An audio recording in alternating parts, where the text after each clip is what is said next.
वहीं प्रधानमंत्री नरेंद्र मोदी दिल्ली के रकाबगंज गुरुद्वारे पहुंचे हैं। इस वक्त ये जो तस्वीर आ रही है, इस वक्त ये जो खबर आ रही है, प्रधानमंत्री नरेंद्र मोदी गुरुद्वारे पहुंचे हैं।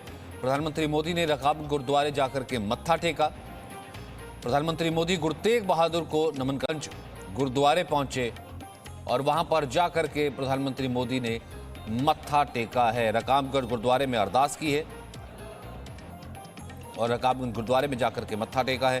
कुछ ही दिन पहले हमने देखा था एक बुकलेट भी जारी की गई थी जिसमें बाकायदा जिक्र किया गया था कि सरकार का सिखों के साथ किस तरीके से एक रिलेशन रहा है और कैसे जो है सरकार और सिख समुदाय के बीच हमेशा से समन्वय रहा है। तो तस्वीरें जिस वक्त आएंगी हम आपको दिखाएंगे। फिलहाल आगे बढ़ते हैं।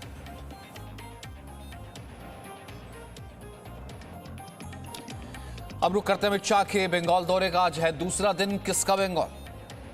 जय श्री राम, जय श्री राम।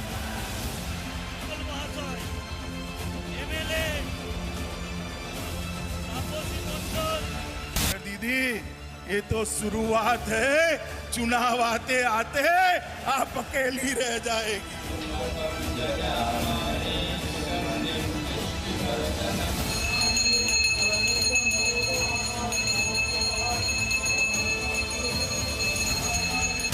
हिंसा करोगी भारतीय जनता पार्टी का कार्यकर्ता इतनी जोर से आपका सामना करेगा।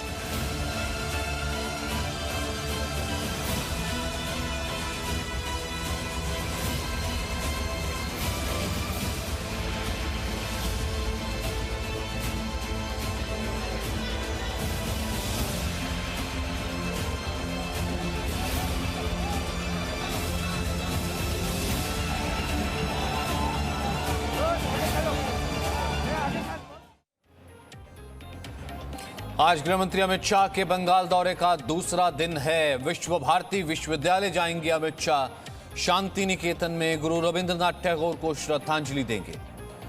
विश्वविद्यालय के सभागार में अमित शाह का भाषण भी होना है।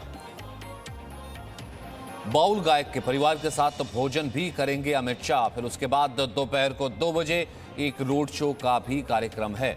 कल मिदनापुर में मौजूद थे, आज विश्वविद्यालय के सभागार में मौजूद होंगे अमित शाह, जहां उनका भाषण भी होगा।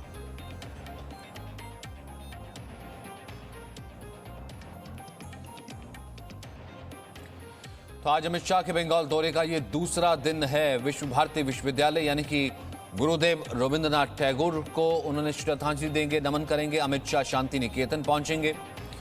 फिर उसके बाद विश्वविद्यालय के सभागार में अमित शाह का कार्यक्रम है, भाषण उन्होंने देना है। बाउल गायक के परिवार के साथ भोजन भी करना है।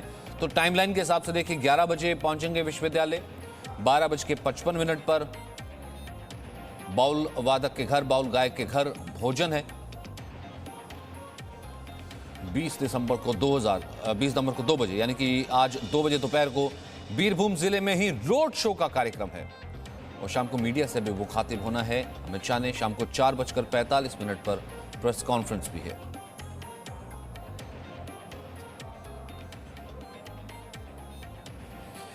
एक बार फिर से हम रुक करते हैं, आपको वो तस्वीर दिखाते हैं क्योंकि प्रधानमंत्री नरेंद्र मोदी ने रकाबगंज गुरुद्वारे का रुख किया है। प्रधानमंत्री नरेंद्र मोदी पहुंचे हैं रकाबगंज गुरुद्वारे। अब से कुछ ही क्षण पहले पहुंचे हैं वो, अब से कुछ ही देर पहुंचे हैं। रविंद्र इस वक्त हमारे साथ मौजूद हैं। रविंद्र, इसमें और डिटेल दीजिए जरा। देखिए, आज सुबह में प्रधानमंत्री नरेंद्र मोदी एकाएक बिना किसी तैयारी के और बिना किसी प्रोटोकॉल के ओम गुरुद्वारा रकाबगंज पहुंचे हैं और उन्होंने गुरु तेग बहादुर जी को अपना श्रद्धा सुमन अर्पित किए। और एक बात और बता दें सचिन कि इसमें न कोई ट्रैफिक बैरियर रखा गया था, न पुलिस का कोई बंदोबस्त था, न प्रधानमंत्री के लिए जो रूट लगता है वो कोई रूट नहीं लगा था।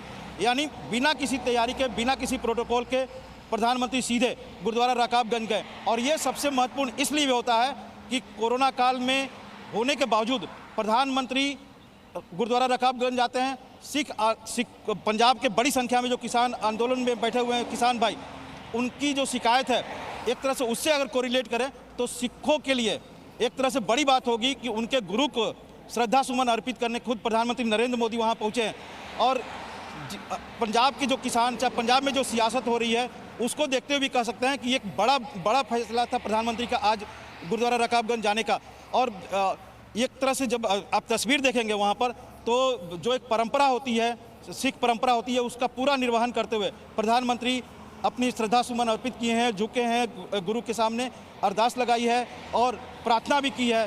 तो कहीं ना कहीं प्रधानमंत्री जो आपने देखा होगा कि एक बार पहले अंबेडकर की जयंती पर भी वो इसी तरह से बिना प्रोटोकॉल के पहुंचे थे, एक दलित बस्ती में पहुंचे थे। और आज उसी तरह से देखा जाए तो बिना प्रोटोकॉल के, बिना किसी पुलिस बंदोबस्त के, बिना किसी तैयारी के वो सीधे गुरुद्वारा रकाबगंज जाते हैं, पूजा अर्चना करते हैं और मन्नत मांगते हैं। जाहिर तौर पर किसानों के हित के लिए मन्नत मांगेंगे और देश के हित के लिए। तो एक बड़ी बात है, अगर किसान आंदोलन से अगर कोरिलेट करें तो प्रधानमंत्री का ये कदम नहीं, जाहिर सी बात है। और हमने देखा कोई ऐसा नहीं कि सिर्फ किसान आंदोलन से, इससे पहले भी हमने देखा, भले वो करतारपुर गुरुद्वारे कॉरिडोर का उद्घाटन हो, या उससे पहले जब गए अमृतसर या पर गोल्डन टेम्पल जाना हो, या फिर सिखों के साथ कार्यक्रम में आउटरीच करने की बात हो, प्रधानमंत्री हमने देखा है कि हमेशा से जो है सिख समुदाय गुरुद्वारे के प्रति हमेशा उनका एक आस्था श्रद्धा रही है। वो जाते हैं, मत्था टेकते हैं, अरदास करते हैं और उसी श्रद्धा भाव से बैठ करके हमने बहुत बार देखा है कीर्तन भी वैसे ही सुनते हैं।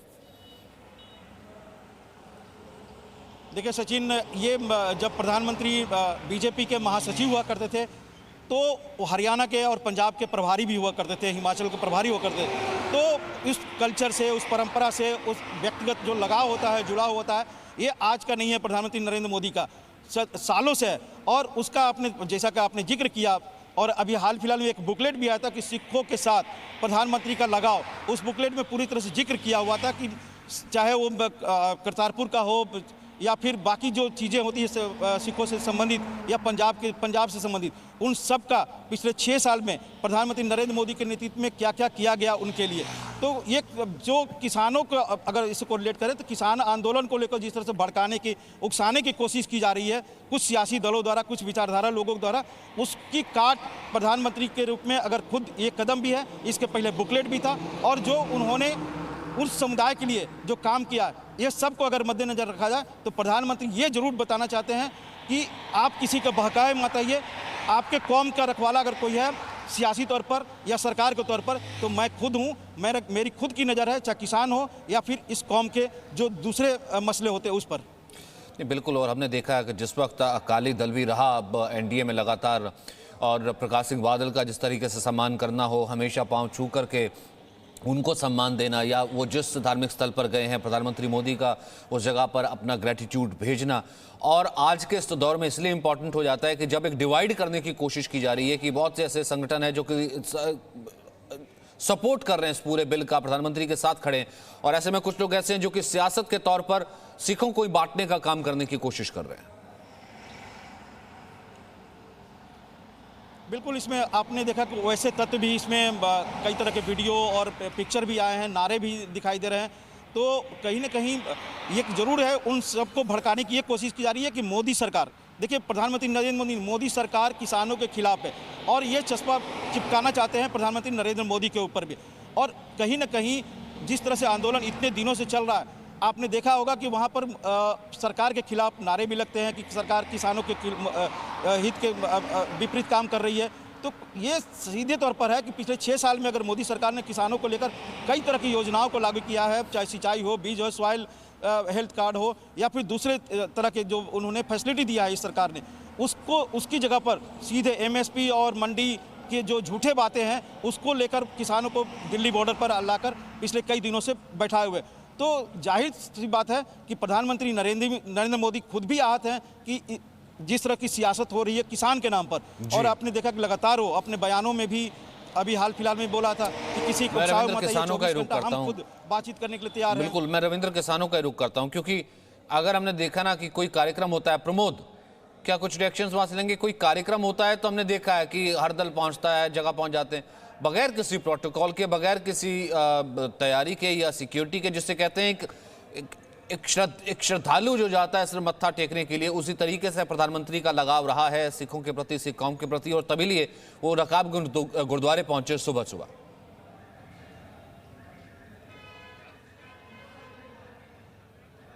जी बिल्कुल सचिन, ये प्रधानमंत्री नरेंद्र मोदी की खूबी है कि वो बिना कोई प्रोटोकॉल के और बिना तामझाम के, सुरक्षा के, वो कहीं भी खुद ही चले जाते हैं एक आम नागरिक की तरह। और इसी तरीके से बिना किसी पहले से प्लानिंग के गुरुद्वारा रकाबगंज गए हैं गुरु तेग बहादुर की जो सुप्रीम सेक्रीफाइस था उसको वहाँ पे मत्था टेकने के लिए, क्योंकि इस वक्त जो पंजाब के किसान हैं वो दिल्ली के बॉर्डर पर डटे हुए हैं। आज 25वां दिन है जबकि कड़ाके की ठंड में वो यहाँ पे बैठे हुए हैं। कई दौर की बातचीत हो गई है, सरकार समझा रही है कि बिल के फ़ायदे के बारे में, और कई सारे जो हज़ारों किसान हैं वो आज दिल्ली आने का ऐलान कर चुके हैं। और अब सरकार भी किसान के ज़रिए ही किसान को समझाना चाहती है। जो किसान संगठन इस कानून का जो है के समर्थन में आए थे उनके ज़रिए ही बाकी किसानों को समझाना चाहती है। लेकिन किसानों के इस आंदोलन में राजनीतिक पार्टियां जिस तरीके से कूद पड़ी है, उन्होंने समर्थन दिया है, उस तरीके से जो किसानों का प्रोटेस्ट अब एक तरीके से राजनीतिक प्रोटेस्ट भी होता जा रहा है और विरोध के नाम पे सिर्फ विरोध हो रहा है। यहाँ सरकार बातचीत करना चाहती है इस पूरे बिल में, जो कमियां अगर किसान बोल रहे हैं उस पर संशोधन करके लिखित में देना चाहती है, जो शंकाएं थी किसानों की उसका निराकरण करना चाहती है। लेकिन बावजूद इसके गतिरोध ख़त्म नहीं हो रहा। हज़ारों की संख्या में आज दिल्ली की तरफ जो है किसान कूच करेंगे। वहीं कई सारे जो सांसद और मंत्री हैं वो चौपाल करेंगे, गांव-गांव जाकर के किसानों से बात करेंगे और इस नए कृषि कानून के बारे में इसके फ़ायदे जो है वो गिनाना चाहती है। लेकिन फ़िलहाल जो है गतिरोध वो ख़त्म होता नहीं दिख रहा है। लेकिन प्रधानमंत्री नरेंद्र मोदी ने जिस तरीके से एकदम से फैसला लिया कि गुरुद्वारा रकाबगंज वो चले गए हैं बिना किसी प्रोटोकॉल के, उसको देखते हुए एक तरीके से काफ़ी जो सिख समुदाय है उनका बेहद क्या प्रतिक्रिया रहती है, किस चीज तरीके का से रहते हैं, जिक्र आपने वो किया देखने वाली कि बात होगी। किसानों को किसानों से ही समझाने की कोशिश है, क्योंकि आउटरीच करके बहुत से किसान संगठन आए जिन्होंने समर्थन किया। बहुत से किसान संगठन है कि ठीक है पंजाब के कोई एक सेक्शन का विरोध है, लेकिन बिहार का किसान क्यों ना प्रॉस्परस हो, यूपी का किसान क्यों ना प्रॉस्परस हो, बाकी जो देश का किसान है उससे कोई प्रॉब्लम नहीं है। तो केवल ऐसा क्यों है कि सिर्फ एक राजनीतिक तरीके का विरोध बनाने की कोशिश है। तो किसानों को किसानों के द्वारा ही समझाना। आज क्या कुछ संगठन भी आ रहे हैं जो कि इधर गाजियाबाद की तरफ कुछ प्रदर्शन करेंगे या किसानों से मिलेंगे, ऐसा कुछ? देखिए, कल पश्चिमी यूपी के किसानों ने ये ऐलान किया था कि वो गाज़ियाबाद या जो मेरठ बागपत इस जगह के जो है हज़ारों किसान वो दिल्ली के बॉर्डर की तरफ आएंगे और अपना विरोध जताएंगे। दोपहर तक पहुंचने की संभावना है, लेकिन फ़िलहाल यहाँ पर गाज़ीपुर बॉर्डर पे वही तमाम किसान हैं जो 25 दिन से यहाँ लगातार बैठे हुए हैं। सुबह से ही उठ जाते हैं और फिर लगातार जो है अपना विरोध प्रदर्शन कर रहे हैं और इनका कहना है कि अनिश्चितकालीन उनका ये धरना है जब तक कि तीनों कानून वापस नहीं लिए जाते। वहीं सरकार ने साफ कर दिया है कि कानून किसी कीमत पे वापस नहीं होंगे, संशोधन ज़रूर हो सकता है। लेकिन बातचीत का जो दौर चल रहा था, 6 दौर की बातचीत हो गई थी, उसके बाद अब बातचीत भी बंद हो गई है। एक डेडलॉक जो है वो लग चुका है पूरी बातचीत के बीच में। तो अब एक बीच का रास्ता निकालना चाहती है सरकार और वो रास्ता किसानों के ज़रिए ही किसानों को समझाने का है, मंत्री और सांसदों के ज़रिए किसानों को समझाने का है। बुकलेट जारी करी थी और उसके ज़रिए किसानों को इस नए कानून के फ़ायदे गिनाने का है, क्योंकि जिस तरीके से सरकार ने साफ कर दिया है कि अगर किसानों की हालत पहले ज़्यादा अच्छी थी तो कि इतनी आत्महत्याएं क्यों होती थी, और खुद प्रधानमंत्री का वो संवाद कितना इंपॉर्टेंट था, कितना महत्वपूर्ण था शुक्रवार को, जिस वक्त प्रधानमंत्री ने जो है कि हजारों हजार लाखों किसानों को जो है एक कॉन्फ्रेंसिंग के जरिए बताने की कोशिश की थी और एक एक क्लॉज के बारे में बताया था कि किसी को कुछ भी दिक्कत है तो मुझे बताइए, सिर्फ और सिर्फ भ्रम फैलाने की कोशिश है। और इस बीच कुछ संगठन जो कि नाराज थे, कुछ संगठन जो कि प्रधानमंत्री की जो है कुछ सिख विरोधी छवि पेश करने की कोशिश कर रहे थे, या हमने देखा कि आंदोलन को राजनीतिक करने की कोशिश कर रहे थे पंजाब या पंजाब के इलेक्शन के तौर पर। एक बहुत बड़ा संदेश है मनीष, सिंघू बॉर्डर पर बहुत से ऐसे किसान मौजूद हैं जो कि पंजाब से आए हैं, पंजाब के दूर सुदूर से आए हैं। खुद प्रधानमंत्री का एक आम सिख की तरह, एक आम व्यक्ति की तरह पहुंचना सिखों के बीच में और रकाबगंज गुरुद्वारे में सुबह सुबह दर्शन करना, अरदास करना। जी हाँ, बिल्कुल बहुत ज़्यादा इम्पॉर्टेंट है, क्योंकि अगर सचिन आप देखें तो इसको एक अलग कलर देने की कोशिश हो रही थी। पंजाब में, हरियाणा में कुछ एंटी नेशनल एलिमेंट लोगों को बरकला रहे थे और ऐसी बातें फैलाई जा रही थी जिससे एक गलत मैसेज आ रहा था। और प्रधानमंत्री ने यही जो है एक तो प्रधानमंत्री पहले भी कई बार रकाबगंज गुरुद्वारा में पहले भी शामिल हुए हैं, कई बार वो अगर आप याद करें तो गोल्डन टेम्पल में जा चुके हैं। तो एक तो प्रधानमंत्री जाते रहते हैं, दूसरी बात ऐसे वक्त में जब पंजाब हरियाणा में ज़्यादा जो किसान यहाँ जिसका हम सिंघू बॉर्डर भी देख रहे हैं, वहाँ जाकर के प्रधानमंत्री मैसेज भी देना चाहते हैं कि आप किसी के झांसे में मत आइए।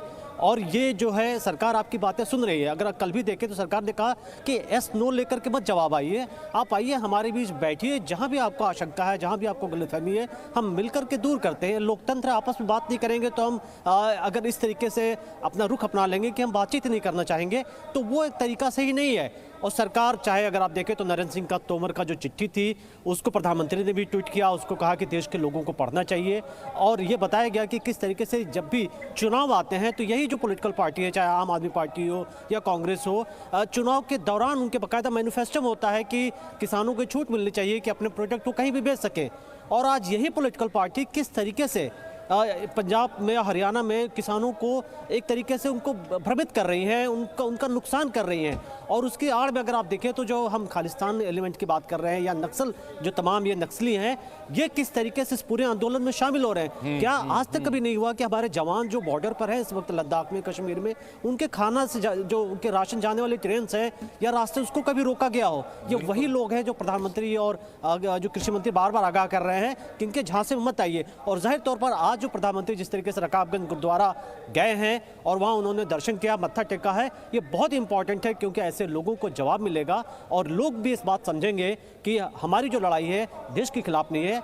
हम जो है लोकतंत्र में हमारे कुछ इशू हो सकते हैं, लेकिन मिल बैठ कर की बात करेंगे, यही एक बेहतर तरीका है। नहीं, बिल्कुल ठीक कहा। और रविंद्र, ये इसलिए भी इंपॉर्टेंट हो जाता है, और आज का हम ये कह सकते हैं प्रधानमंत्री का रकाबगंज गुरुद्वारे जाना एक चीज और दिखाता है प्रधानमंत्री के किसान सम्मेलन में संवाद से लेकर के अब तक।